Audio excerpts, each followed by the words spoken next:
Hey VC, what's up? It's me, yours truly. I am back to post a quick video here. This is going to be just a recent finds video, just a bunch of random stuff I've picked up over the past couple weeks. Um, had the credit kind of building up at the shop there for a while, and then some different things came in, and just started grabbing a few things. So just some nice additions to the collection. Also have a nice VCLT piece that I want to share as well, so I'll kind of probably do that first actually. But yeah, random genres, just cool stuff that I want to bring into the collection.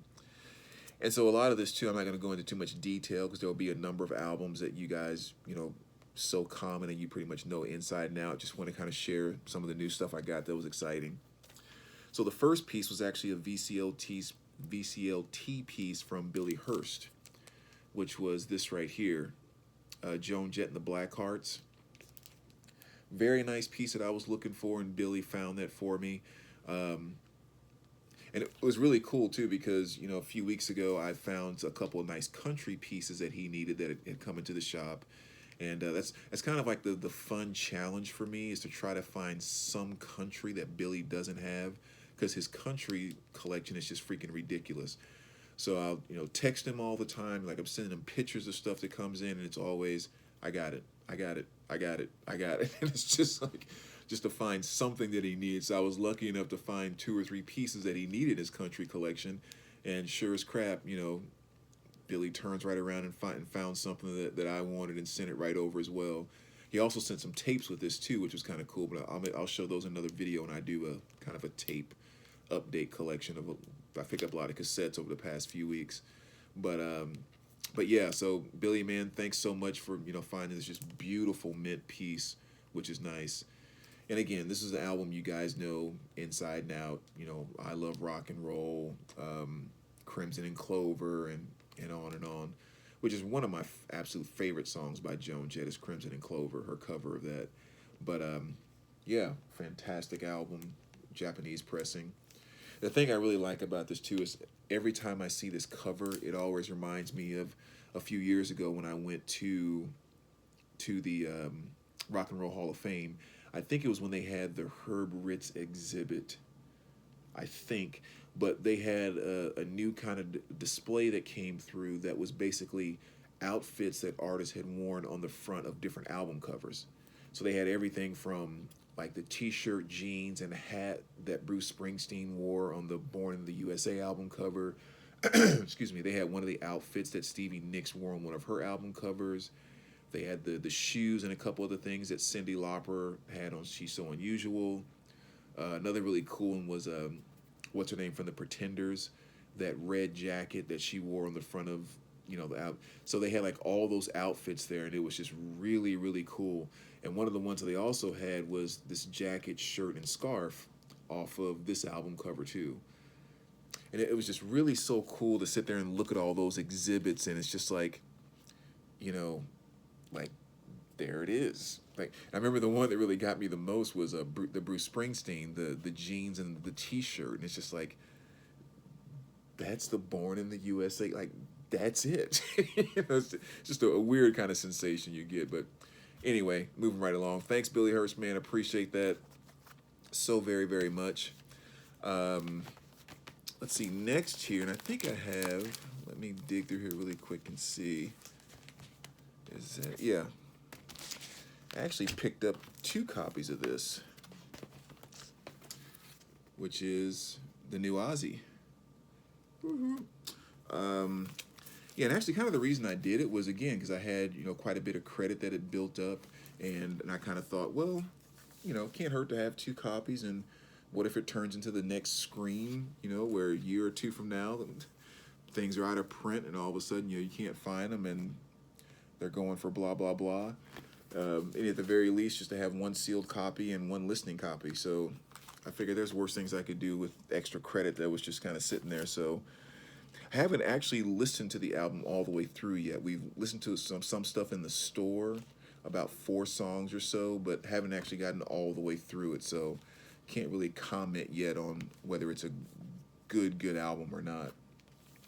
Moving right along, Paul Kelly, and this is Don't Burn Me. Really nice kind of early 70s soul album. Nice white label promo too, which is nice. Um, it did come from a radio station, so it does have this that KCLC stamp on there. But I thought, a white label promo, especially a black cover that's in that good of condition, I wasn't gonna pass it up. But yeah, this is some nice early 70s, 1973. I think is when this album actually came out. And it's just kind of a, you know, soulful, not like deep soul, but more like upbeat.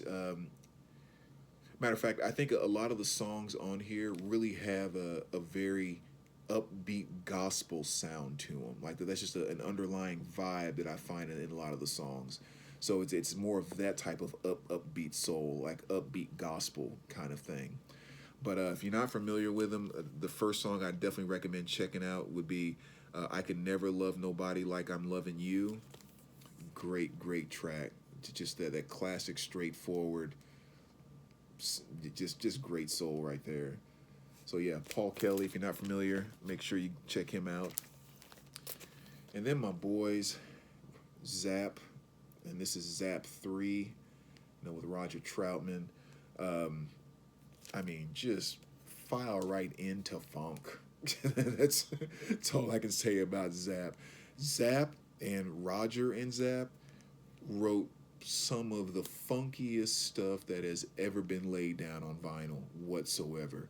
I mean, you could go through their catalog and easily pick out hundreds of hip hop songs that have sampled directly from Roger and Zap. Um, and this album, Zap 3 is definitely no different. Songs like, Heartbreaker, um, Do I Diddy, and arguably my favorite Roger and Zap song of all time, which is I Can Make You Dance. Whew. It's just serious funk stuff right there. So great pickup on that. And kind of staying on the soul side, E-Man Groove.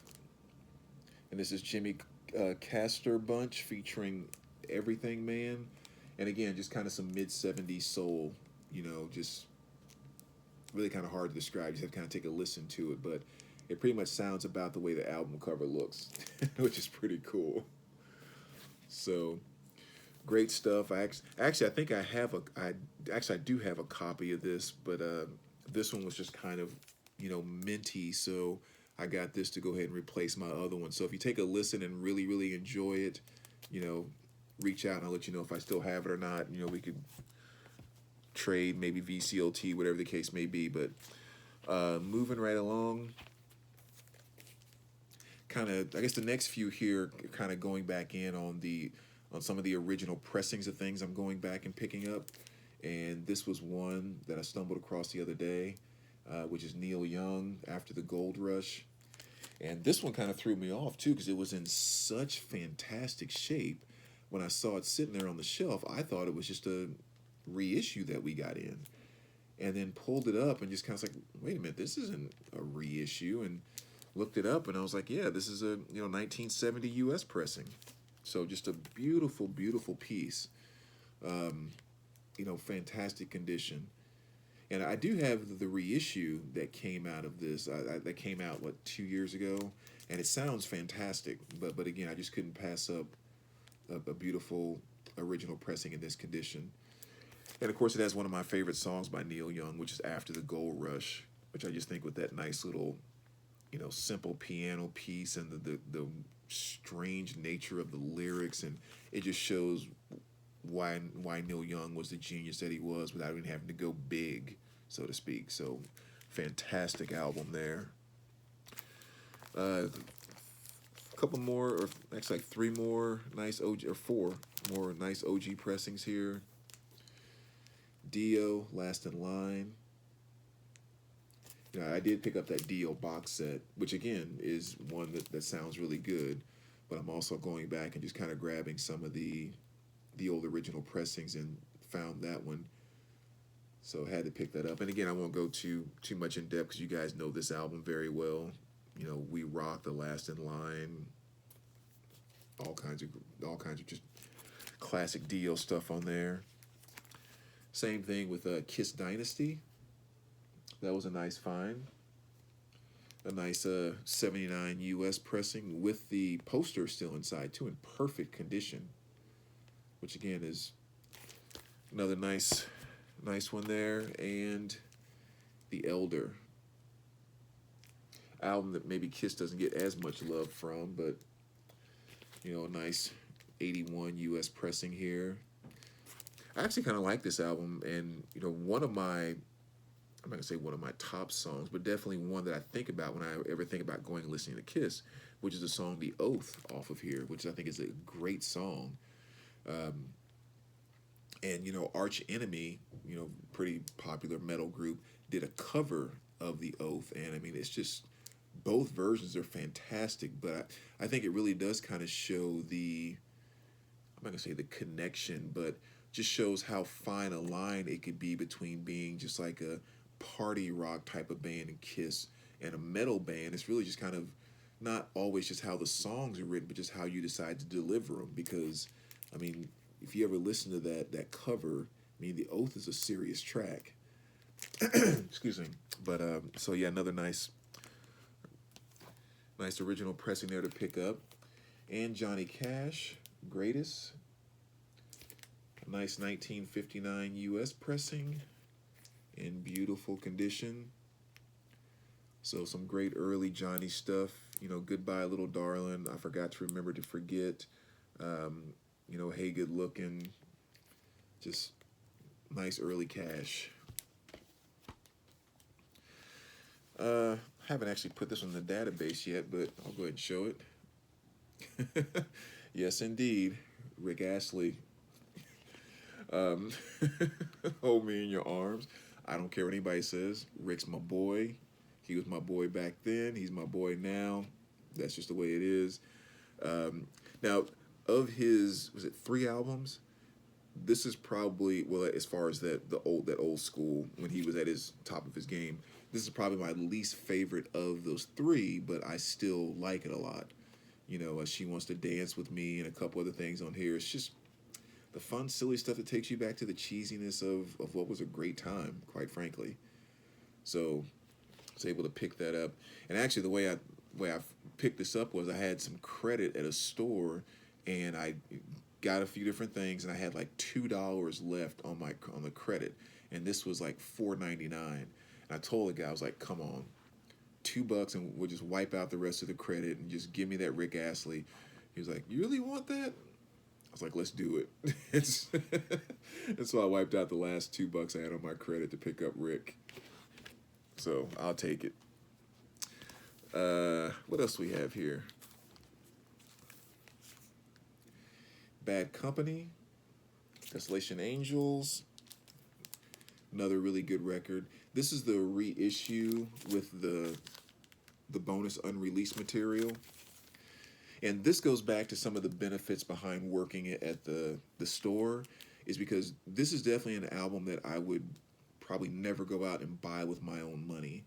But, having credit kind of stacking up, that's kind of a different story, and you're willing to pick up things that maybe you wouldn't normally just go out and buy. And, but yeah, I mean, it's Bad Company. I mean, as you guys have heard me say so many times, just one of the top classic / hard rock bands ever. Just straight up in your face blues rock, and it's just pure in my opinion. So fantastic album here, but I haven't listened to the bonus material yet, so I'm definitely kind of anxious to get around to doing that. But yeah, great album, and very curious to dive further into the bonus material. Foreigner, again, from 1977, another album that you guys all know, so I won't spend a lot of time going through this one as well. But I had actually purged my copy of this a while ago because it was a little bit rougher, so it was nice to find a nice mint copy to bring back in. And the classic songs like "It Feels Like the First Time" and "Cold as Ice," and just that that big, heavy arena type of rock. Great stuff there. And one more kind of OG pressing here is a Led Zeppelin, "Coda." 1982, and again, album you guys know inside and out. I have all the Led Zeppelin reissues and a few of the original pressings, but I'm trying to get everything on OGs as well. So I think I still need actually I need two, three, four, and houses actually, but yeah. So just another nice addition, and again, you guys know that album, so I don't have to say much about it. And the last few here, we picked up this one here. Is Jimmy Shear's Isles of View from 1971. I had never really heard of this album before, actually, and it had just popped up in the shop one day, and there was a copy that came in, and I just kind of gave it a listen and thought it was kind of neat, but it wasn't exactly in the condition I was willing to take. Then I was looking around in another shop the other day and found this for like $3.99, so picked it up. But it's definitely kind of early '70s, not flower power, but definitely kind of you know softer early '70s kind of floaty type of. That cover almost makes it look like something you would expect to be a metal album or something. It's just a kind of a really, I don't know, some type of hidden power in that cover that's kind of cool to me. But that was a kind of a nice new discovery for me of a new artist I was not familiar with. And the last ones here, actually four that I picked up by this band, which is Stereolab. And these, again, the ones I'm going to show you here, they're all the deluxe editions with the 3 LPs within each one, which some have, I guess, kind of bonus material, some have different mixes, just all kinds of stuff. And again, this goes back to the benefit of working at the store, because these aren't things that I would normally go out and buy, but from a credit standpoint, I'm very happy to get them in my collection because I do love Stereolab. So this one here is Transit Random Noise Bursts with Announcements. And this is kind of some of their earlier stuff. This is 1993, I think. And the title actually kind of sums that up, because this is one of their earlier pieces that's a little more kind of noisy. It's not quite as floaty and smooth as some of their later stuff, at least in my opinion. In spots it is, but there was definitely a little more of the, I'm not going to say experimental, but noise is really kind of the best way to describe it. Just a bit louder, a bit more busy, not quite as floaty and smooth, but still a fantastic record. I actually sat and listened to all 3 LPs just last night. And then I also picked up Coburn Phases. We'll just leave the title short at that. Definitely a great album by them. I certainly love the way this album kind of flows. This is from 1999. So again, it's just more Stereolab doing their thing. Another one of those 3 LP sets. Sound and Dust, also a fantastic one. Again, the 3 LP set with the bonus material. And Margarine Eclipse there. So this is kind of cool because I'm only 2 LPs away from completing having all the Stereolab studio albums, which is really interesting because, I guess there's music that you experience in different ways, and Stereolab is a group that I love. Like I said, I'm 2 albums away from having their complete discography, and I love to listen to them all the time. But literally, if you asked me to sing one song off of any of those albums, I couldn't. Like, when it comes to knowing all the lyrics and blah, blah, blah, I honestly have no clue. But it's just, Stereolab is just the type of group that I love just to put on and listen and experience it. It's almost like listening to jazz when I listen to them. That's like the way that I take it in. You're taking in everything musically, including her voice and the way she delivers her lyrics. It's more like she's playing an instrument than actually singing, is the way I take them in. So I found that really kind of interesting. I was talking to one of the guys in the store the other day about that, and I was like, yeah, I have all this Stereolab stuff, and I listen to it all the time. I don't know if I could sing 3 verses of one song, but I can tell you which ones sound like this and sound like that in my favorite album, my favorite tracks, and blah, blah, blah. So very interesting band, but really really pumped to get all four of those. And I wasn't going to show these, but since they're sitting right here, because I haven't even gone through and cleaned these or anything, but just a bunch of 12-inch singles that I pulled out of some stuff that we've had in the shop. Um, this is a Grandmaster Flash and the Furious Five, The Message, and a few other things mixed in on there. Naughty by Nature, Jamboree. Little John and the East Side Boys, Throw It Up. Another cool 12-inch single. Nelly, Country Grammar. I usually don't buy that many singles, but they had just got some neat stuff that came through. Gwen Stefani, Holler Back Girl. Genuine, Pony. That's the worst cover. It's like we put a little imagination into it. I mean, Pony. Little Inner Circle. Bad Boys, Bad Boys. And what else? Oh, I guess these weren't 12-inch singles. Jay-Z, The Blueprint. The Blueprint 2, I'm sorry. This was an early release, kind of like an early promo release, which was kind of nice. So that was a good find. And actually, I think that's all I'll show on that. So, yeah, so there you go. Just, like I said, a bunch of random stuff here and there. A lot of common stuff, but just wanted to kind of share. But as always, let me know what you think, VC. I'm probably going to try to come back tomorrow, maybe do a video of the cassettes I've recently picked up. There's probably about 25 or 30 that I've gotten in. But, yeah, as always, let me know what you think.